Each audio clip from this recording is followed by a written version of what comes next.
É o 10º pedido de impeachment nos últimos 3 anos contra o ministro Gilmar Mendes.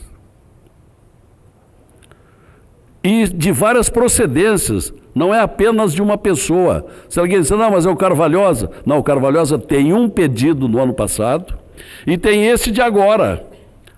E os outros 8 são de outras pessoas, de outros estados e por outras razões. Eu tive a oportunidade de dar uma olhada, dar uma lida nos argumentos do Dr. Carvalhosa, que arrola 32 fundamentos para o seu pedido de impeachment.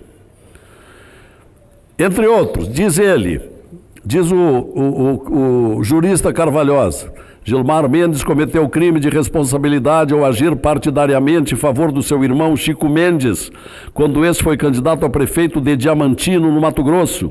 O ministro exerceu influência junto à CBF para obter doação às campanhas dele em 2000 e 2004. Não seria razoável que um ministro do alto da sua função fosse pedir verba para a campanha do irmão. Não combina com a posição do ministro. Outro, Gilmar Mendes cometeu o crime de responsabilidade ao não se declarar impedido no julgamento em relação à instituição de ensino UNED, no Mato Grosso, fundada pelo ministro, que obteve autorização do Ministério das Comunicações para transmitir sinais da rede TV. O que se sabe, não pode o ministro ter esta liberalidade. Outro, Gilmar Mendes cometeu crime de responsabilidade em 2007 ao proferir julgamento sem se julgar impedido em um caso envolvendo o grupo Bertin para favorecer interesses pessoais e políticos da empresa hoje pertencente ao grupo JBS. Outro, Gilmar Mendes cometeu crime de responsabilidade quando atuou em favor da nomeação de Paula Crisóstomo para o cargo em comissão de assessora-chefe do Supremo. Ela é esposa e sócia de Marco Tonazzi, assessor e sócio do então ministro dos Transportes Eliseu Padilha, também sócio fundador da UNED com Gilmar, empresa administrada pela irmã deste. Relações espúrias, onde não cabe participação do ministro. Outro, Gilmar Mendes cometeu o crime de responsabilidade quando atuou no Supremo para favorecer Éder de Moraes Dias, ex-secretário da Fazenda do Mato Grosso, e o ex-governador Silval Barbosa, acusados de esquema criminoso de corrupção. Outro item, Gilmar Mendes cometeu o crime de responsabilidade ao conceder habeas corpus por 3 vezes, entre 2015 e 2016, a José Riva, réu de 100 ações, e com condenações de mais de 26 anos de prisão. E deu habeas corpus. Outro, Gilmar Mendes cometeu o crime de responsabilidade ao conceder soltura de clientes do escritório de sua esposa Guiomar Mendes, como foi Eike Batista. E por aí vão. O rolo é bastante grande, são 32. E aí, se me concede um pouquinho mais de tempo, presidente, e aí nós vamos levando de ano para ano essas acusações que são públicas. Apenas elas foram agora devidamente classificadas, né, consolidadas num pedido de impeachment. E alguém haverá de perguntar, mas a cada ano tem um pretexto novo para não fazer impeachment. Podemos, do estado do Rio Grande do Sul, grande colorado que é, terá agora a palavra pelos próximos 10 minutos. Com a palavra, Vossa Excelência, senador Lazier. E haveremos de nos digladiar no Campeonato Brasileiro, Internacional e Atlético Mineiro, que é o clube de Vossa Excelência. Um grande clássico do futebol brasileiro. Mas, senhor presidente dos trabalhos, eminente senador e estimado amigo Antônio Augusto Anastasia, senadores, telespectadores, ouvintes, nós estamos vivendo, presidente, um impasse desagradável. CPI e pedido de impeachment. E o problema é que a sociedade brasileira está falando muito nesse assunto e relaciona com o Senado Federal, porque é aqui que estão os processos. Então eu me pergunto, é possível nós nos alienarmos desse debate, desta abordagem? É claro que não. Concordo que não deveremos exagerar, porque há muitos projetos importantes em pauta e andamento aqui no Senado Federal. Mas não podemos esquecer isso, as críticas, as cobranças. Uma pergunta que as pessoas têm feito muito: mas até quando o Senado Federal vai se manter omisso diante destes fatos que transbordam na imprensa e também no testemunho pessoal de todos quando acompanham as nossas sessões? Então é por isso que eu quero falar um pouquinho mais desse tema, embora com algum constrangimento, porque, se possível, preferiria tocar aqui em assuntos mais positivos e mais construtivos em relação às pautas que nós temos enfrentado. O problema é que o Senado tem se demorado demais a decidir, a definir estas situações acusadas e reclamadas. Há muitos anos se fala que o Supremo Tribunal Federal, em razão de alguns comportamentos, evidentemente que não são de todos os ministros, que o Supremo merece ser questionado, porque há transbordamento em algumas decisões que surpreendem. E agora se construiu uma indignação muito forte no país todo diante do julgamento que passou para a Justiça Eleitoral uma grande parcela de processos que estavam na Justiça Federal e que deveriam chegar ao Supremo. E aí, nesse sentido, há uma opinião consensual. Mexeram agora nesse assunto porque as investigações e os julgamentos estão chegando a poderosos empresários e políticos. Então tem que afastar esse perigo. Esta é a opinião generalizada. E aí então o que nós temos aqui? Senadores Dário Berger, senador Cajuru, telespectadores, presidente. Nós temos aí um pedido de CPI, autoria do senador Alessandro, que é um gaúcho, pouca gente sabe, senador Anastasia, é um gaúcho radicado no Sergipe e que está lá há muito tempo e que é uma agradável surpresa por sua cultura, por suas participações aqui no Senado. É um dos belos senadores que essa casa acolhe nessa nova legislatura. Pois o senador gaúcho de nascimento, sergipano por opção, ele propõe essa CPI para investigar as mazelas do judiciário.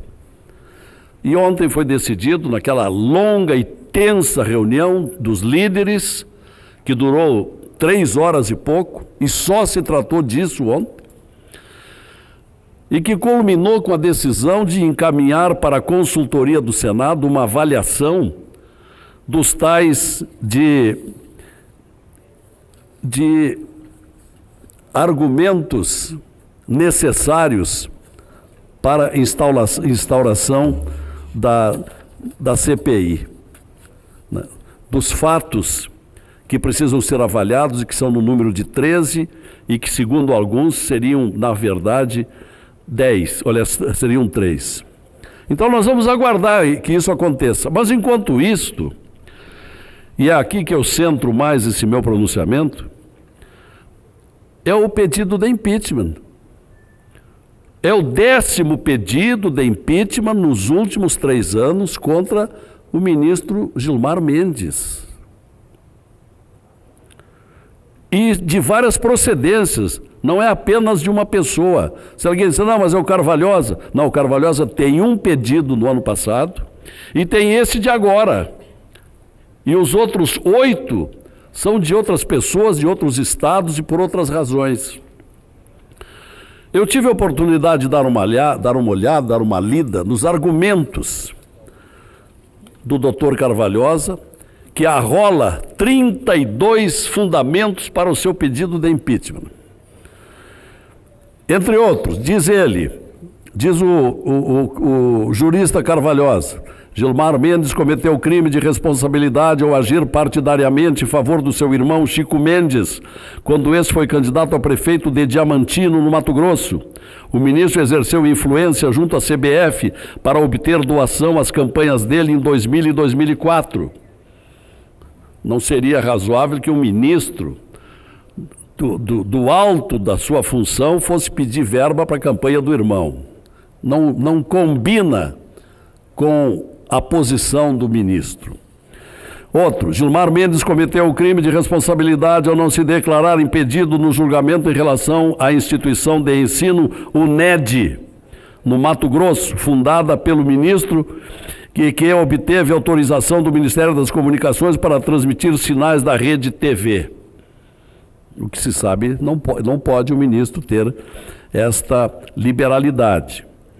Outro, Gilmar Mendes cometeu o crime de responsabilidade em 2007 ao proferir julgamento sem se julgar impedido em um caso envolvendo o grupo Bertin para favorecer interesses pessoais e políticos da empresa hoje pertencente ao grupo JBS.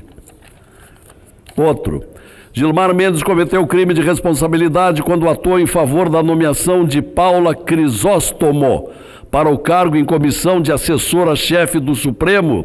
Ela é esposa e sócia de Marco Tonazzi, assessor e sócio do então ministro dos Transportes Eliseu Padilha, também sócio fundador da UNED, com Gilmar, empresa administrada pela irmã deste.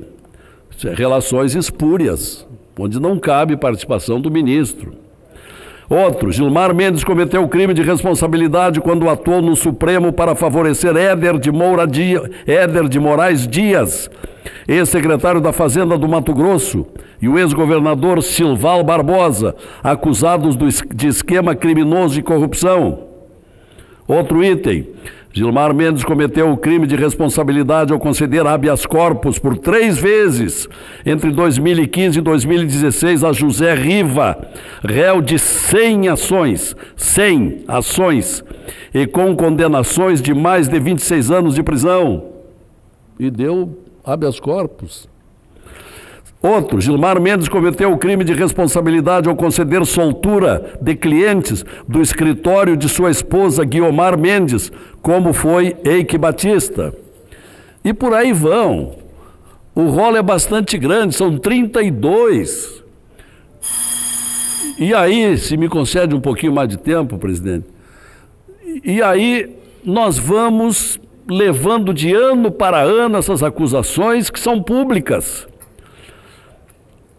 Apenas elas foram agora devidamente classificadas, né, consolidadas num pedido de impeachment. E alguém haverá de perguntar, mas a cada ano tem um pretexto novo para não fazer impeachment.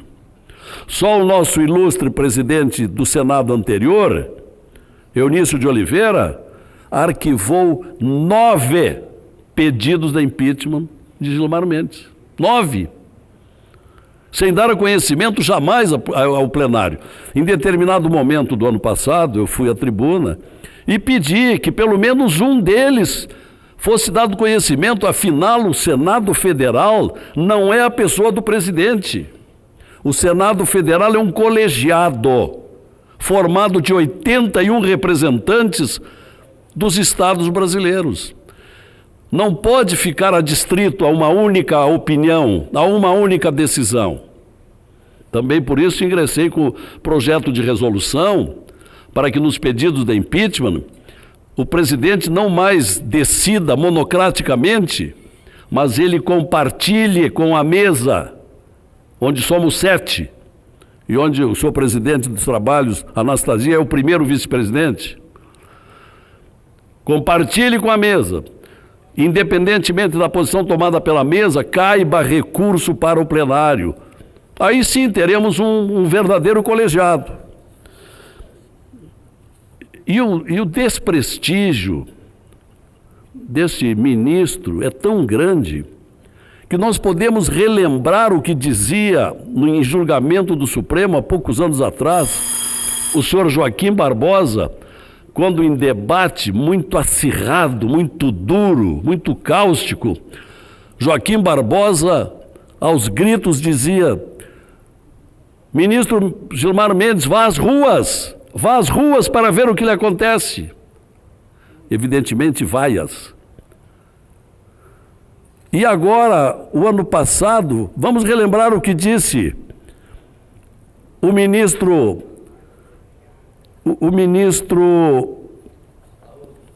Barroso. Disse o seguinte, eu não tenho aqui, mas todo mundo há de... o senhor é uma vergonha, não é? Diz que você é um psicopata e outras coisas parecidas. Vai aparecer mais cedo ou mais tarde. Mas é lamentável o que esteja acontecendo. Então é por tudo isto que nós devemos abrir esse processo de impeachment. E não se diga que tem ali adiante o projeto da reforma da Previdência.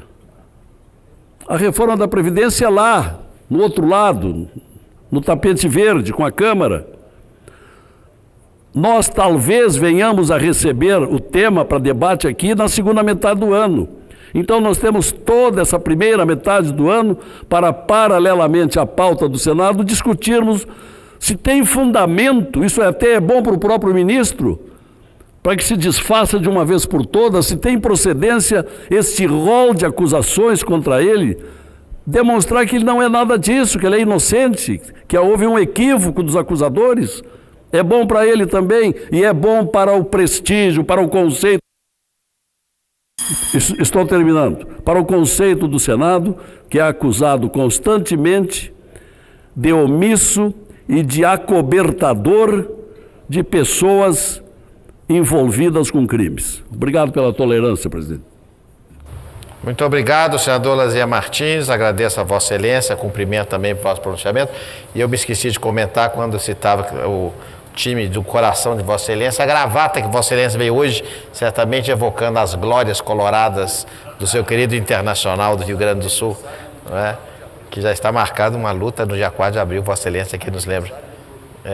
Aniversário dia 4 de abril. 110 anos. Receberá aqui certamente os cumprimentos de muitos. Parabéns, senador Lazier Martins, grande colorado que é. O próximo inscrito na lista de oradores, o eminente senador Dário Berger.